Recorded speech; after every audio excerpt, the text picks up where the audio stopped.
la parole même que Dieu nous a donnée. Comment nous les voyons?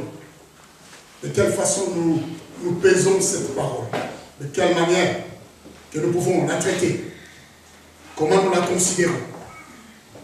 Parce que c'est quelque chose qui est tellement merveilleux. Alors nous allons mis dans ta volonté. Parce qu'une parole qui n'a pas été révélée ne sera pas obéie. Mais puisse par le Saint-Esprit traverser le cœur et les pensées. Afin que chacun qui va comprendre cette parole puisse la saisir avec ton intelligence et avec ta sagesse. Parce que c'est par la parole que nous vivons. C'est par la parole que nous pouvons te servir. C'est par la parole que nous pouvons marcher. C'est par la parole, Seigneur, que nous pouvons témoigner que Jésus-Christ est Seigneur, que Jésus-Christ est Maître. Alors faites, Seigneur, même pour ceux qui ont une compréhension minime, permets à ce que cette parole, Seigneur, puisse atteindre leur intelligence, pour qu'ils puissent saisir, Dieu Tout-Puissant, ta volonté. Parce que cette volonté, tu l'as établie dans ta parole. C'est celle qui nous pousse à crier que notre Dieu, notre Seigneur, ton nom est magnifique sur toute la terre. Alors par le Saint-Esprit, dispose nos cœurs, que toutes les pensées qui voyagent, toutes les pensées qui retournent à la maison, toutes les pensées, Seigneur, puissent être ramenées dans ce lieu, dans le nom puissant de Jésus-Christ. Toute distraction soit bannie, dans le nom de Jésus. Tout doute soit banni, toute incrédulité soit bannie, dans le nom puissant de Jésus. Nous laissons ces moments afin que la hauteur, la profondeur, la longueur et la largeur du Seigneur puissent glorifier le nom de Jésus. Nous voulons comprendre ta parole, la saisir. Et Seigneur notre Dieu, encore une fois, l'aimer. Merci Père pour ces moments. Parce que nous savons que tu es avec nous et tu es ici. Au nom de Jésus. Amen. Amen. Nous pouvons nous asseoir. Bien-aimés. Alors je disais que nous allons étudier ce matin l'importance de la parole de Dieu. Cette parole et cette prédication est une prédication, la première prédication que Dieu m'a donnée dans la vie à prêcher. C'est une prédication qui me marque toujours et qui me marquera toujours durant toute mon existence, que je serai auprès du Seigneur. J'aime beaucoup parler de l'importance de la parole de Dieu. Un jour, j'avais ces versets qui étaient devant moi, qui étaient pendant 2 mois, 3 mois, je ne comprenais pas le sens. Et je priais le Seigneur pour qu'il puisse me donner le sens. Alors que j'étais jeune dans la foi, le Seigneur va s'ouvrir à moi. Il va commencer à écrire comme un livre devant moi pour me montrer ce que cette parole valait. J'ai commencé à comprendre, je dis, oh Seigneur, combien tu es grand, combien tu es merveilleux.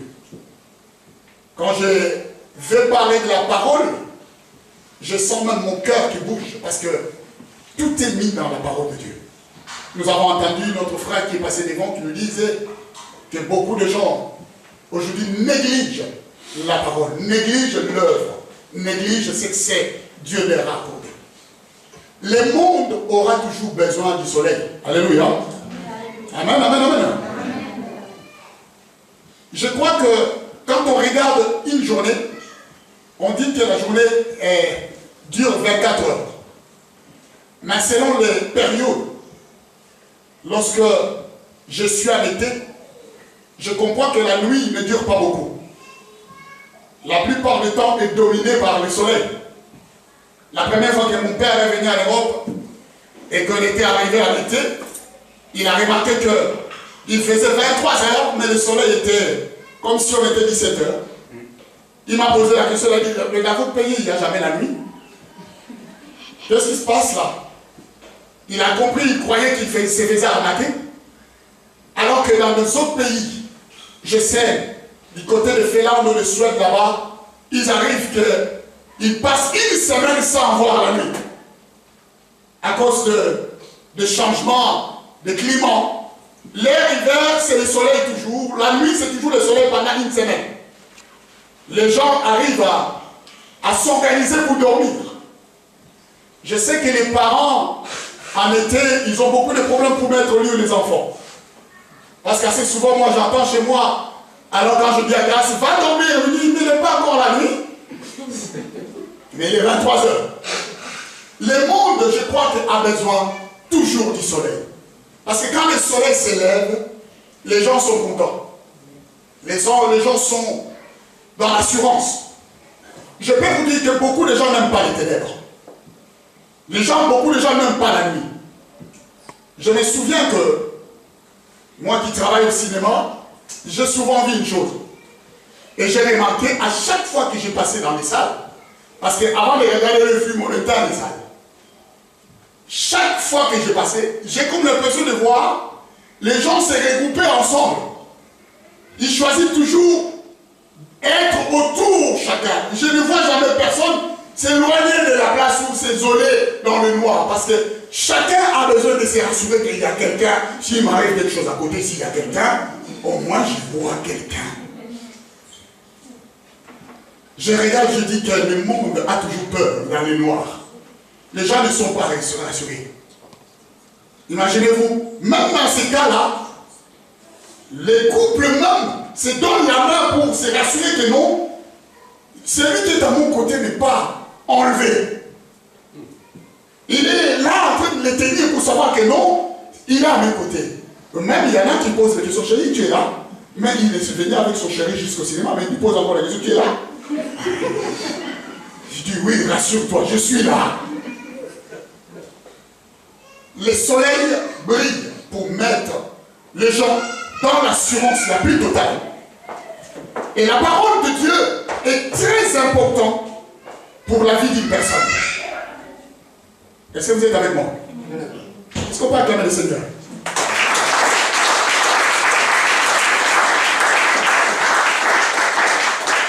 Dieu va comparer sa parole dans le même livre que notre frère a dit.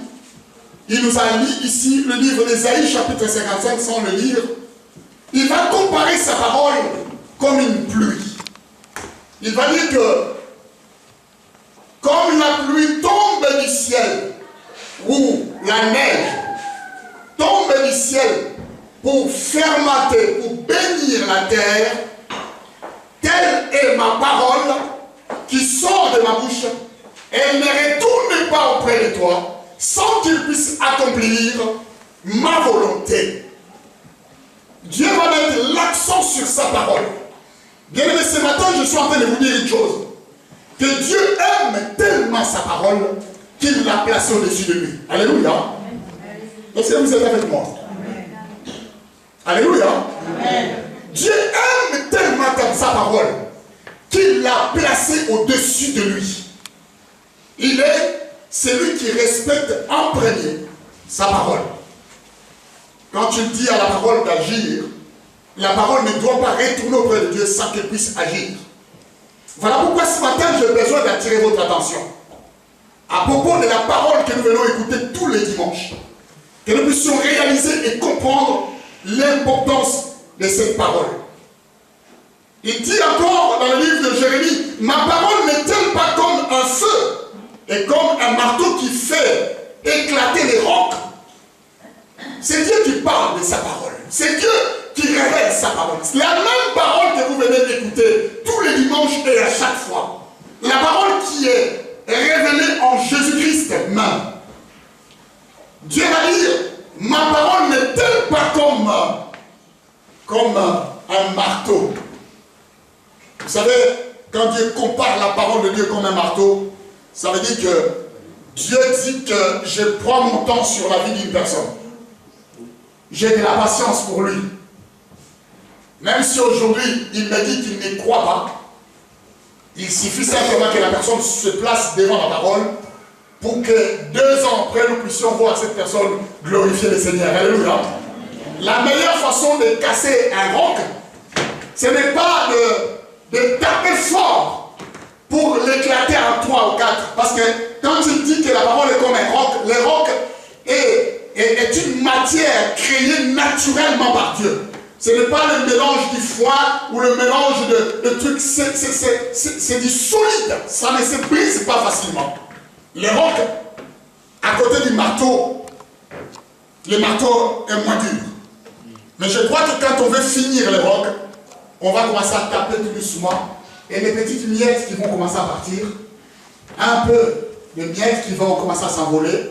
Au bout de 2 ans ou 3 ans, nous allons remarquer que les grands rocs qui étaient comme ça deviendront des petits cailloux. Alléluia. L'incrédulité ne signifie rien devant le Seigneur.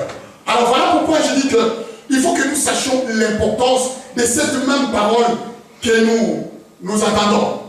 Beaucoup de gens disent que les paroles de l'Éternel sont des paroles pures. Ce sont des paroles pures parce qu'elles sont saintes. Jésus lui-même se révèle comme étant la parole de Dieu. C'est pour ça que je vous ai dit que la parole de Dieu est révélée en Jésus-Christ. La Bible dit qu'il est tant de vêtements revêtus du sang, mais son nom est la parole de Dieu. Quand je vous parle de l'importance de la parole de Dieu, parce que beaucoup de gens n'ont pas compris l'acte que Dieu a accompli sur la croix en disant encore tout est accompli, où beaucoup ne connaissent pas les dons que Dieu leur a fait. Dans la parole, quand Dieu dit que, encore une fois, que Dieu a tant aimé le monde, j'ai entendu cette parole ici, qu'il a donné la parole aux hommes. Dieu a donné la parole. Parce que pourquoi? Je vous ai dit que Dieu lui-même a pris cette parole parce qu'il la respecte, il l'a mis au-dessus de lui. La parole a plus de l'importance devant le Seigneur. Et cette même parole que Dieu considère, que cette même parole que Dieu va mettre au-dessus de lui, Dieu va prendre cette parole, il va la donner aux hommes. Pas aux hommes, il va te donner à toi. Pas à toi, il va te donner à moi. Dieu va le faire. Mais il arrive des fois que nous ne comprenons pas l'importance de cela. Et nous allons voir. Nous allons lire le livre des Proverbes, chapitre 11, verset 22.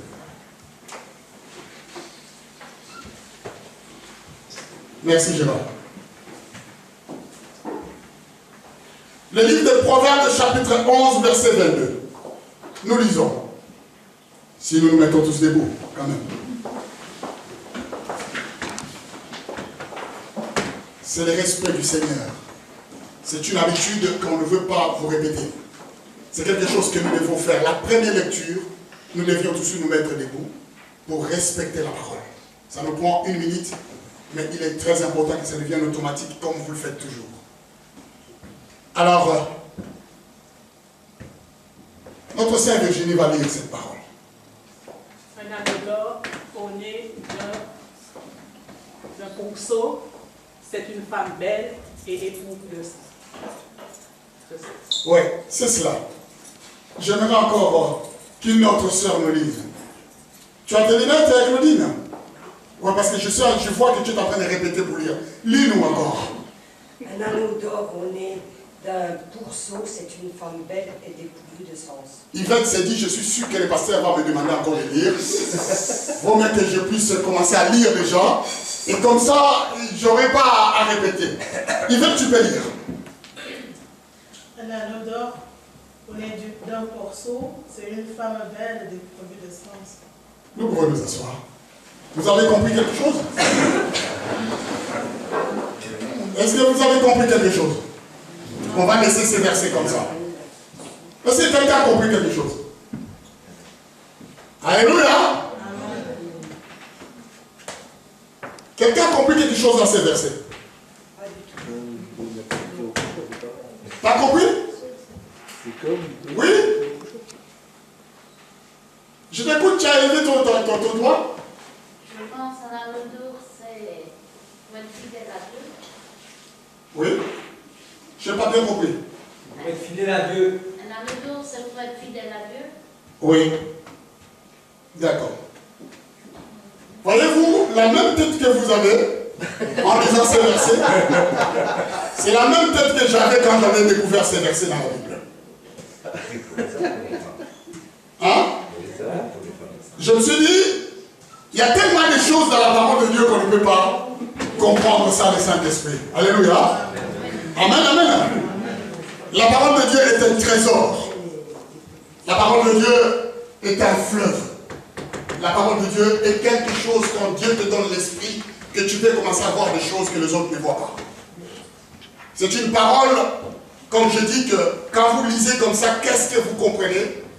Mais nous allons la décortiquer tout doucement et comprendre ce qu'elle veut dire. La Bible dit, un anneau d'or au nez d'un pourceau, c'est une femme belle, dépourvue de sens. Quand vous voyez ces deux versets, parce que c'est séparé en deux, vous allez comprendre que là, il y a une virgule, il y a deux personnes qui sont présentées. D'abord, il y a la première partie et la deuxième partie. Mais la personne qui parle, il comprend que dans ces versets, il y a deux personnages qui représentent la même personne. Alléluia. C'est la même idée, la même pensée. Au départ, il va nous présenter quelque chose de précieux que vous voyez. Et nous voyons tous. La Bible dit que ce qu'il va présenter est un anneau. Cet anneau est celle-ci. C'est comme une bague. L'anneau, il n'a pas dit que l'anneau était d'argent, mais l'anneau était en or. Quand vous voyez que la personne va prendre un minerai qui représente tout le monde de la nature de Dieu. Alléluia. Parce que vous savez, aujourd'hui, il y a beaucoup de personnes qui aiment l'or. Aucun de vous, des femmes qui sont ici, n'aimeront pas avoir de l'or. Alléluia. Est-ce que vous êtes avec moi? Quand on offre une femme de l'or, on le met quoi? En valeur. La plupart du temps, tout ce qui brille quand tu ramènes à une femme, quelque chose qui brille, la première question que tu vas te poser, est-ce que c'est de l'or? Vous êtes d'accord avec moi? Parce que l'or représente beaucoup de choses. L'or est quelque chose qui met une personne en valeur. Je n'ai jamais vu quelqu'un porter de l'or et le cacher. Amen. Est-ce que vous êtes avec moi? Aucune personne, s'il a porté de l'or, il va le cacher. Mais il va porter l'or pour le montrer aux autres. Et même s'il y a des camouflages, parce qu'il y a des garanties 10 ans, il y a des l'or qui ne sont pas purs, mais qui sont garantis parce qu'ils vont cacher quelque chose avec de l'or, mais qui va au cours de l'année, des années, ça va s'éterniser et cet or va perdre sa valeur. Et ce sont des bijoux qu'on dit des bijoux de garantie. Ça c'est Plaqué or. Plaqué or, merci. Le plaqué or. C'est juste une plaque d'or qu'ils ont collé et par la suite, ça va se perdre au bout des années. Mais l'or pur est une matière qui va rester éternellement. Parce que vous allez comprendre que quand on regarde, la personne qui parle ici, il va donner un exemple. Il va dire qu'un anneau d'or qu'on va mettre dans un endroit précis. Moi, je ne peux pas vous dire comment cette matière, cette minerai, aujourd'hui, représente beaucoup pour les gens. J'ai vu des gens investir dans l'or. Un jour, je suivais les reportages. L'État français garde tout son argent en lingots d'or. Alléluia.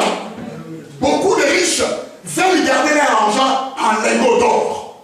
Parce qu'ils savent que l'or ne perd pas de la valeur.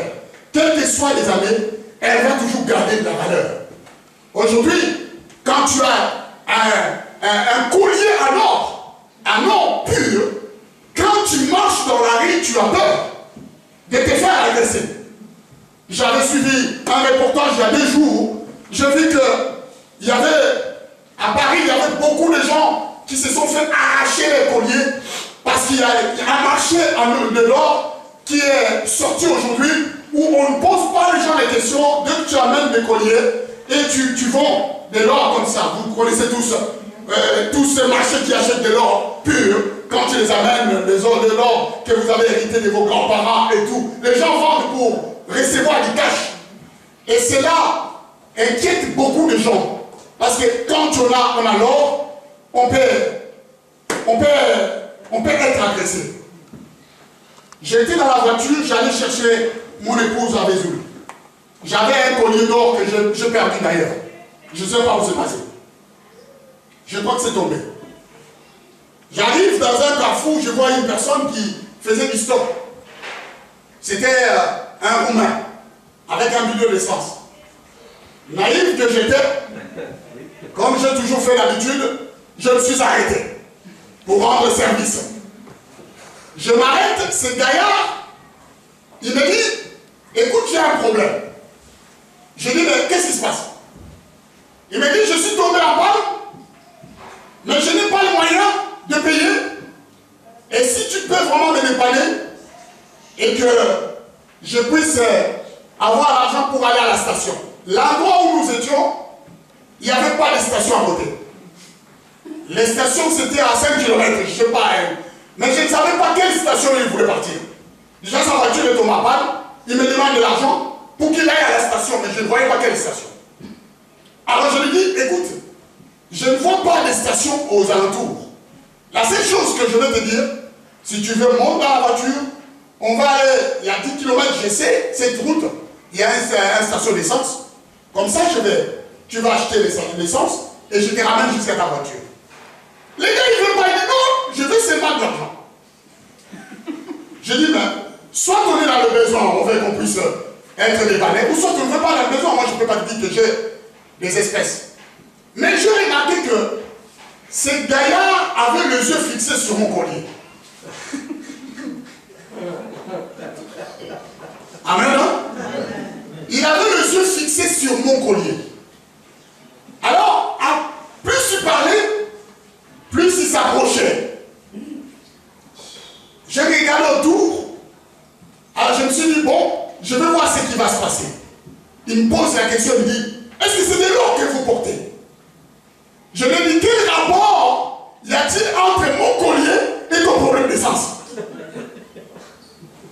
Tu es venu pour me poser des questions ou tu as besoin de l'aide? Il me dit, dis-moi seulement si c'est de l'or. Je lui dis, c'est de l'or et alors?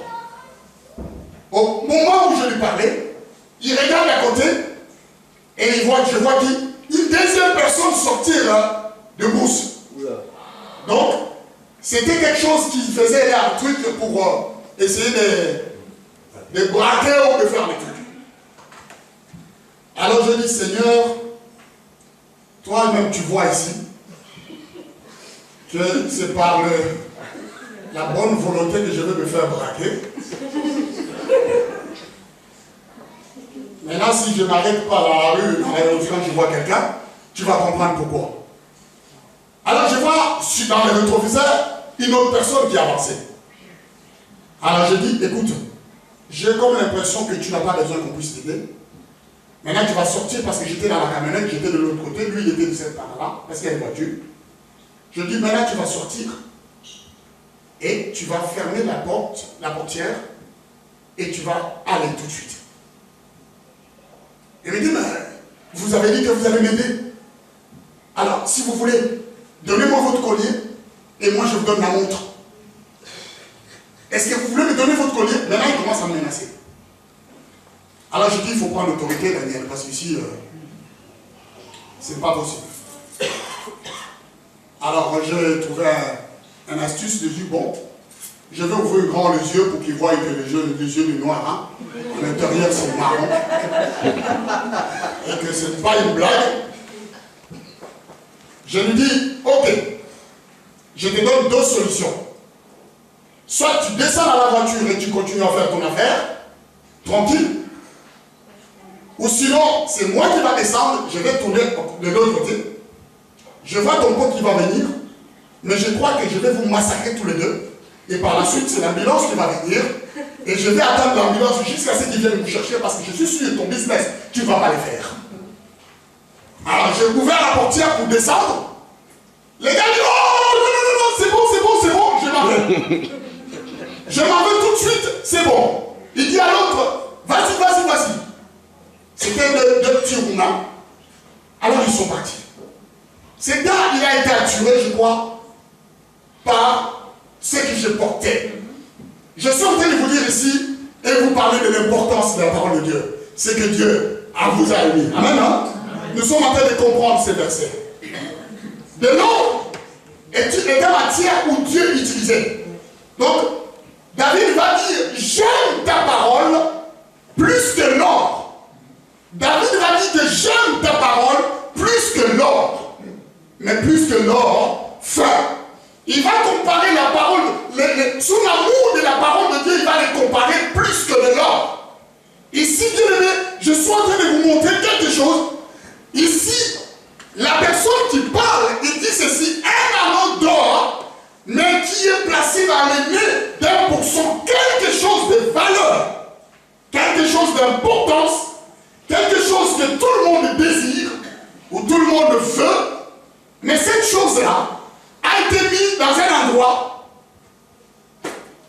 qu'on a cité comme l'aîné, d'un pourceau. Alors je reviens. Je disais que l'or est la nature même de Dieu. Les jaunes est le symbole de la divinité. Voilà pourquoi l'or, dans la maison de Dieu, dans le temple, toutes les choses étaient couvertes de l'or. Les chandeliers, les tables de pain, tout ce qui est dans l'église, dans le temple de Dieu, est couvert de l'or.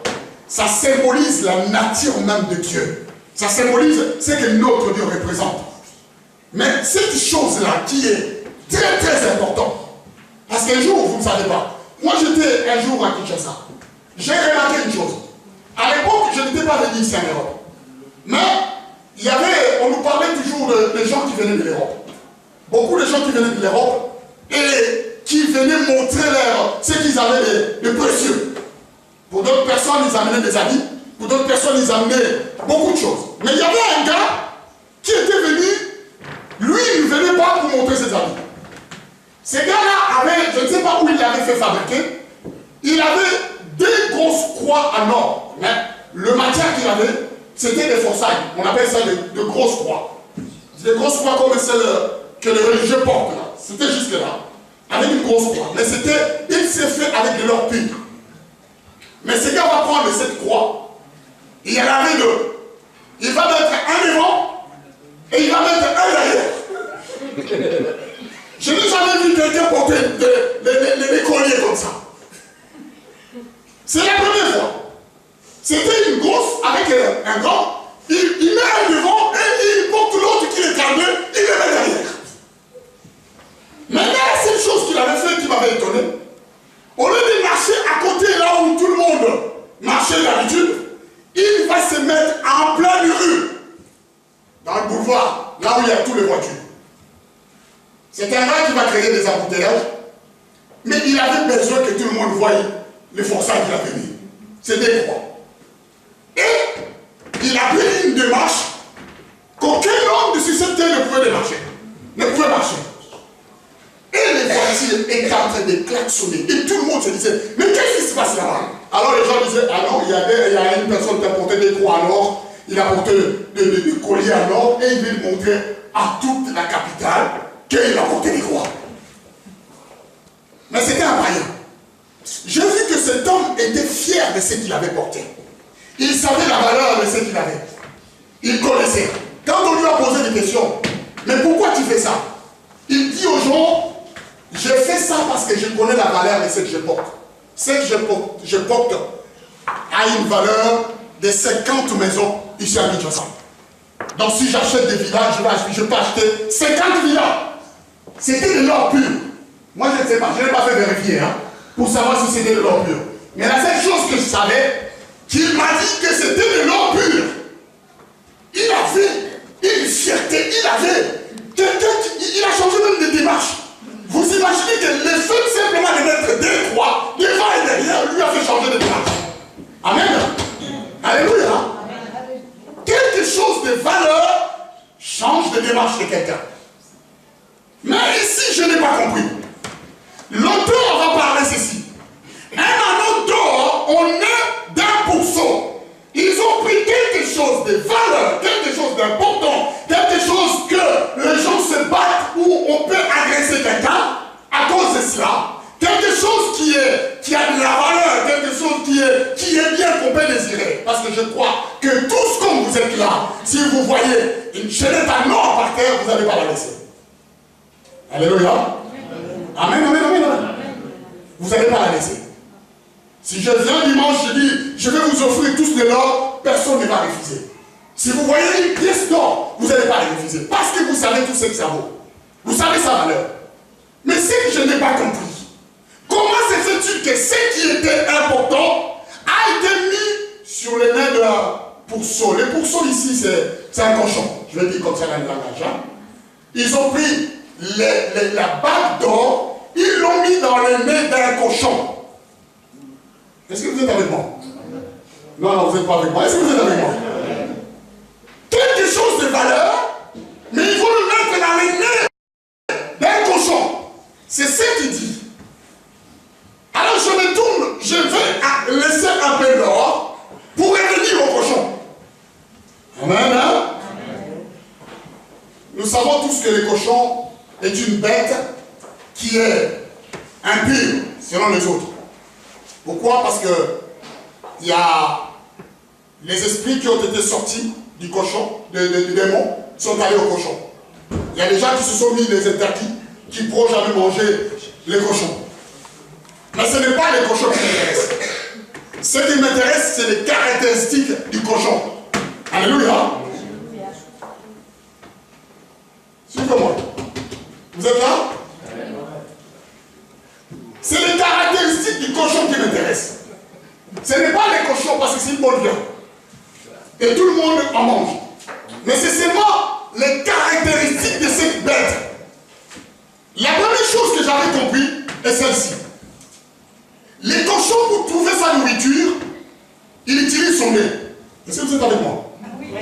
Avez-vous déjà vu les cochons chercher sa nourriture? Oui. Voilà. Même les sangliers. Je vis qu'il y avait beaucoup de abats je ne sais pas, aux États-Unis, parce que les sangliers, ils étaient en train de défricher tous les champs des agriculteurs et ils allumaient tout. Ils ont un seul instrument. Leur instrument, c'est le nez. Et c'est par le nez qu'ils, les rois, voilà les rois. Quelqu'un a instrument qui est compris. Voilà. Ou les truffes. Les truffes, voilà. C'est par les rois ou les truffes que les cochons se nourrissent. Il va chercher sa nourriture par cet instrument, par ces membres de son corps.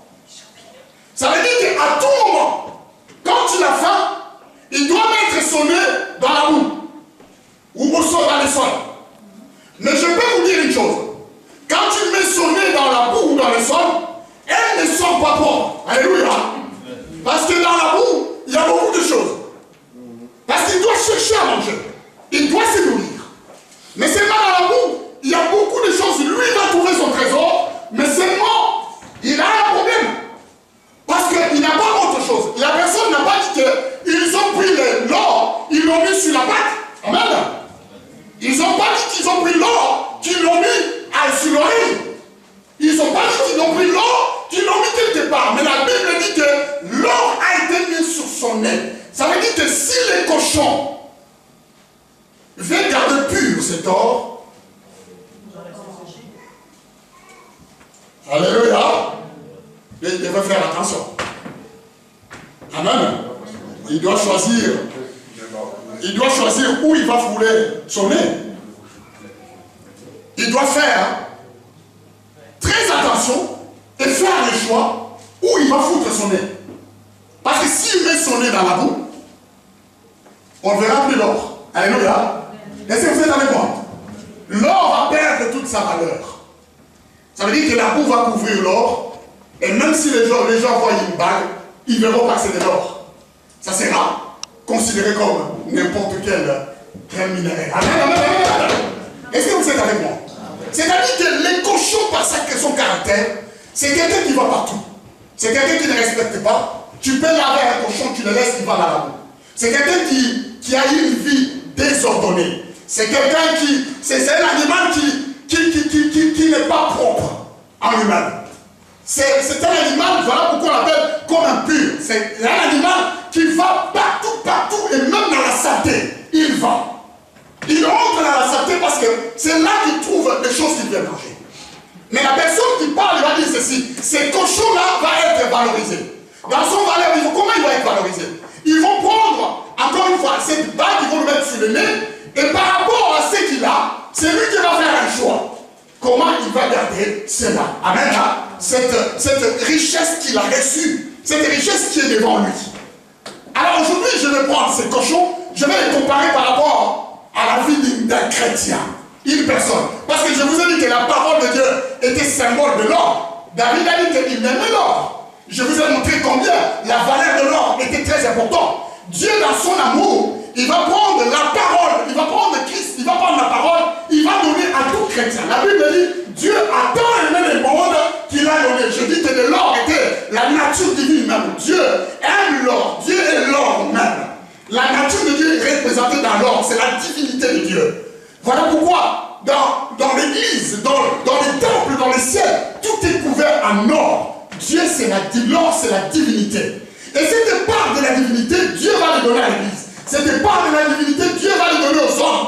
Il va donner aux hommes parce qu'à ce moment, les hommes faisaient n'importe quoi. Alléluia. Est-ce que vous êtes avec moi? La vie des hommes était n'importe quoi. Dans son amour, Dieu va prendre la parole, il va donner aux hommes. Maintenant, nous avons la parole. Comme ces cochons, qui a quelque chose d'important. Qu'est-ce que nous voulons et qu'est-ce que nous faisons de cette parole que Dieu nous a donnée? De quelle façon nous la traitons? Vous ne pouvez pas faire n'importe quoi. Parce que si on lui a mis l'anneau d'or et ça avait d'importance, pourquoi il va le salir? C'est ça.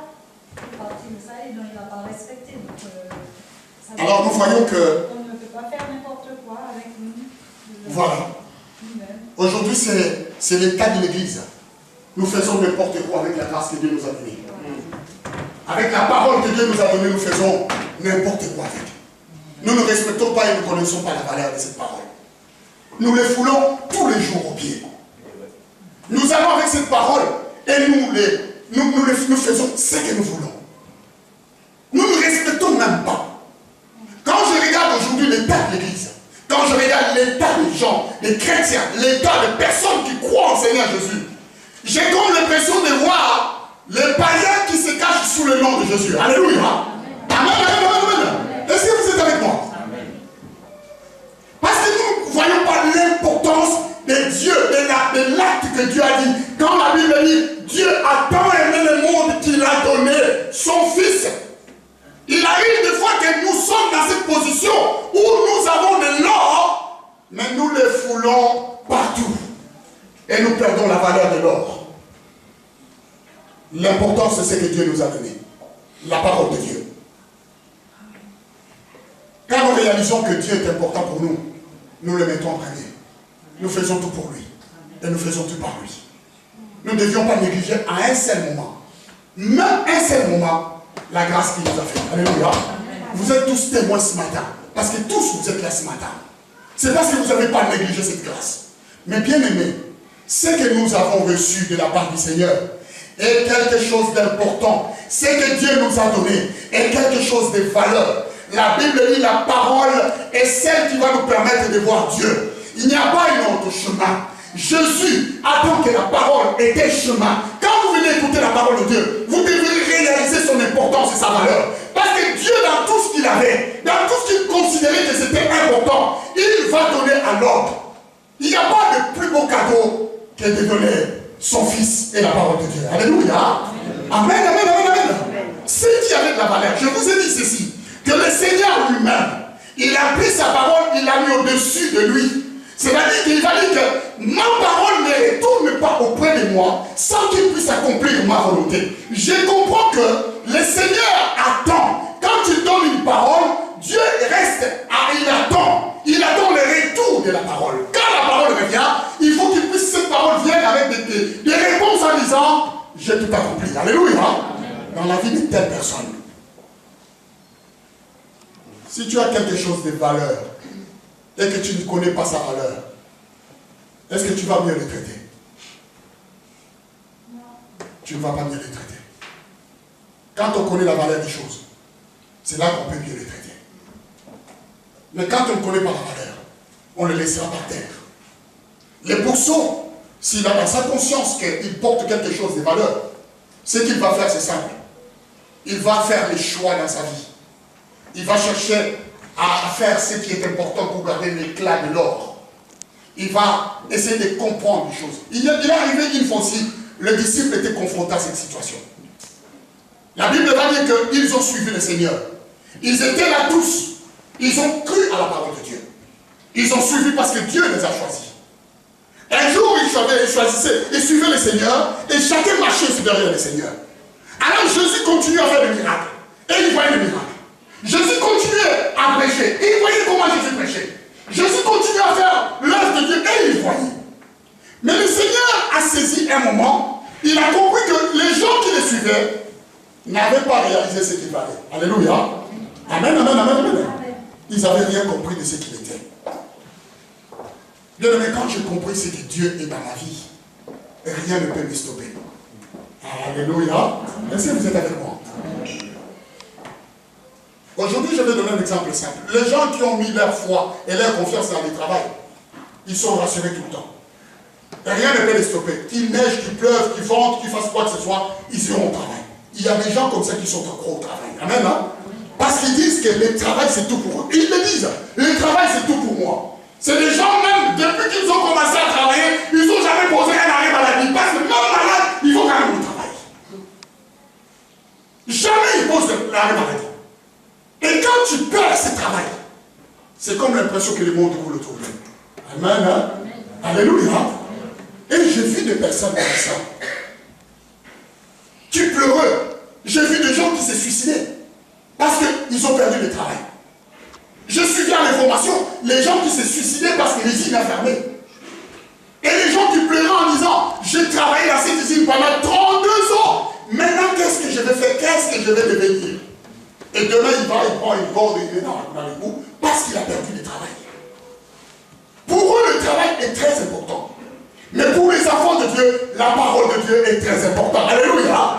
La Bible dit que l'homme ne vivra pas seulement du pain, mais l'homme vit de toutes les paroles qui sortent de la bouche de l'Éternel. Nous devions comprendre l'importance de ce que Dieu nous a dit, nous a donné. Quand nous saisissons la valeur de la parole de Dieu, la même parole que nous voulons écouter, nous ferons des efforts de façon que nous puissions contribuer à ce que cette parole puisse être entendue partout. Alléluia.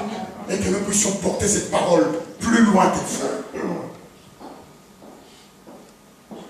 Les disciples vont suivre Christ et Christ va se tourner vers eux. Vous connaissez tous cette partie des paroles. Et j'aime beaucoup. Dans le livre de Matthieu, chapitre 16, versets 13 à 14. Jésus va se tourner vers eux. Il va leur dire, Jésus étant arrivé dans le territoire de César, de Philippe, demanda à ses disciples. Aujourd'hui, les disciples qui avaient posé la question ne plus là. Mais cette question continue à se répartir dans les églises. Il va demander à ses disciples en disant, qui dites-vous que je suis, moi le Fils de l'homme? Il avait compris une chose, que tous ceux qui le suivaient n'avaient pas compris ce qu'il était. Amen, hein? Est-ce que vous êtes avec moi? Ou ils n'avaient pas compris l'importance de son arrivée sur terre. Il va leur dire, qui dites-vous que je suis, moi le Fils de l'homme? Écoutez bien. Les autres vont répondre. Ils répondirent, selon la réponse. Les uns disent, tu es Jean-Baptiste. Les autres, Élie. Et les autres, Jérémie, ou l'un des prophètes. Je considère que Jésus avait 12 disciples. Sur ces 12 disciples, ils ont cité ici 3 personnages que les gens ont cités. Ça veut dire que Jean-Baptiste, Élie et Jérémie, à côté, il y a le prophète. Donc, je comprends que dans ces groupes de 12, parce qu'il y a 4 personnages qu'ils ont dit, donc il y avait un groupe de 3 qui étaient d'accord que Jésus était Jean-Baptiste. Alléluia. Et un autre groupe de 3 qui n'étaient pas d'accord avec les autres, ils se sont dit que non, il n'est pas Jean-Baptiste, il est Élie. Un autre groupe de 3, ils se sont dit non, il n'est pas Élie, il est Jérémie. Parce que la Bible dit les autres, ça regroupe tous les groupes. Donc je vis que les groupes de Jésus-Christ, les disciples étaient divisés en 4. Vous êtes avec moi? Donc quand je comprends le chiffre 4, je comprends que c'est le chiffre de l'homme, de l'humanité. Ici, je comprends que ces groupes de 4, il y a une personne qui a avancé en disant, il y a l'autre qui est Jean-Baptiste, il y a l'autre qui est Élie, il y a l'autre qui est Jérémie, il y a l'autre qui est le prophète, Mais ils n'avaient pas, et ils ne connaissaient pas vraiment ce qu'était Jésus. Alléluia. Ni ce qu'il était venu faire. Parce que chacun donnait sa définition. Et cette manière de vivre dans l'église, nous le voyons aussi. Nous voyons comment les gens aujourd'hui sont perdus dans l'église. Ils ne savent pas réellement qui est le Seigneur. Amen. Hein? Ils ne connaissent pas la valeur même du Seigneur. Parce que si on connaissait la valeur de ce qu'on a, on devrait les respecter tous les jours. Amen. Hein? Je devrais respecter sa parole. La parole dit quoi? On ne se présente pas les mains vides devant le Seigneur. Les gens qui mangent, je ferai tout pour que, à la semaine, au début de la semaine, que je puisse mettre à part l'offrande que j'ai préparée pour le Seigneur. Et de cette offrande, je l'amène tous les dimanches. Bien aimés, nous sommes des gens qui savons, encore une fois, investir. Nous sommes des gens qui savons épargner. Comment se fait-il que nous n'arrivons pas à être réguliers par rapport à ce que nous voulons faire avec le Seigneur? C'est parce que peut-être nous ne connaissons pas l'importance du Seigneur. Quand on connaît l'importance de Dieu, on vient devant lui avec le parfum des nards. Alléluia. On vient renverser sur ses pieds, comme cette femme qui était adultère, cette prostituée qui était venue devant le Seigneur. Il a compris que toute sa vie, ce qu'il avait fait n'était pas important, mais ce qu'il avait reçu était plus important. Et dans tout ce qu'il possédait, dans tout ce qu'il avait, tout ce qu'il saisissait, tout ce qu'il avait, il l'a amené devant le pied de Jésus en disant, dans toute ma richesse que je possède, je viens verser devant toi ce que j'ai de l'important. Parce que ce que je voyais moi important, aujourd'hui j'ai découvert, ce n'est pas plus important que toi. Alléluia. J'ai découvert une partie qui est très importante. J'ai compris que ce que j'avais gardé comme trésor n'est plus un trésor pour moi. Mais maintenant que j'étais toi, Jésus, c'est un trésor que je considère a fini d'être un trésor. Toi maintenant tu deviens mon trésor. Alléluia. Et voilà pourquoi je viens investir sur toi. Il va prendre son parfait, il va renverser sur le Seigneur. Ça, c'est une personne qui a connu l'importance. Les disciples ne connaissaient pas l'importance de la parole. Ils ne savaient pas, parce qu'ils étaient perdus. Ils n'étaient même pas unis. Chacun avait sa définition. Chacun avait sa définition. Mais je veux vous dire une chose. Parmi toutes ces personnes-là, il y a une personne qui était détachée. Celui qui était détaché, c'est celui qui connaissait de l'or. Et même s'il avait de l'or sur son nez, il savait la valeur de l'or. Alléluia. Amen. 1% qui a de l'or sur le nez peut faire un choix. Au lieu d'aller dans la boue, il peut choisir de manger de l'herbe. Amen. Hein? Est-ce que vous êtes avec moi?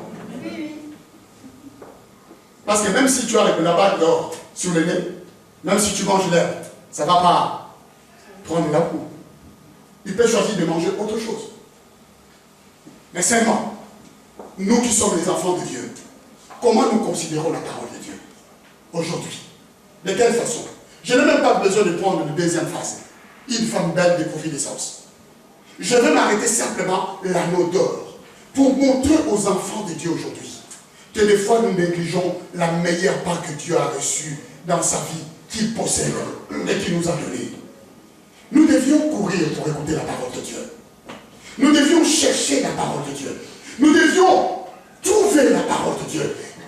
Un enfant de Dieu ne doit vivre que pour la parole et par la parole de Dieu. La Bible dit que l'homme ne vit pas du pain. Les disciples étaient là.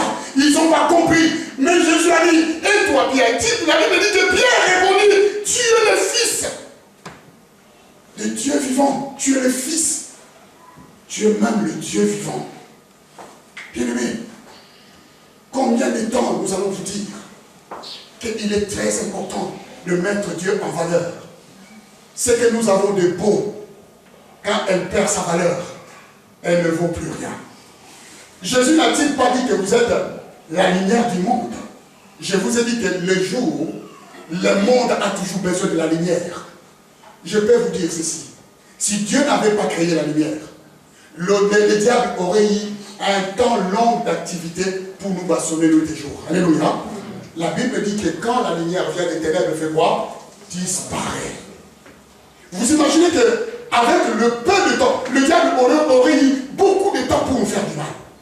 Mais il arrête son activité à partir du moment où la lumière vient. J'ai appris dans les pays africains que les sorciers, ils vont hanter les gens qui la nuit. Voilà pourquoi les gens, ils ont peur la nuit. Parce qu'ils ne savent pas ce qui arrive. Déjà, quelqu'un, quand il dort, il ne sait pas ce qui arrive. Quand vous dormez, vous ne savez pas ce qui peut arriver.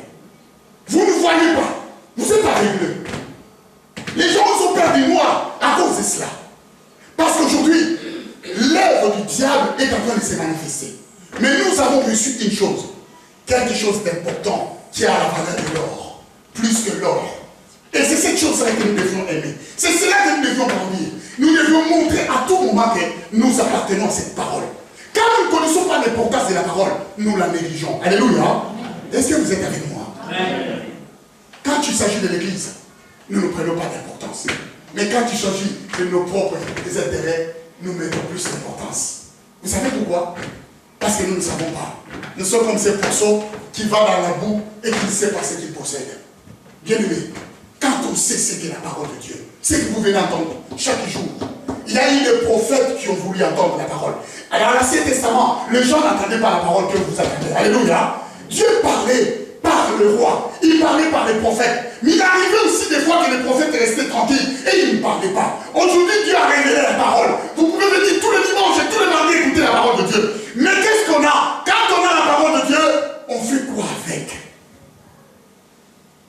On la néglige. On ne donne pas de l'importance. Comment vous pouvez imaginer cela?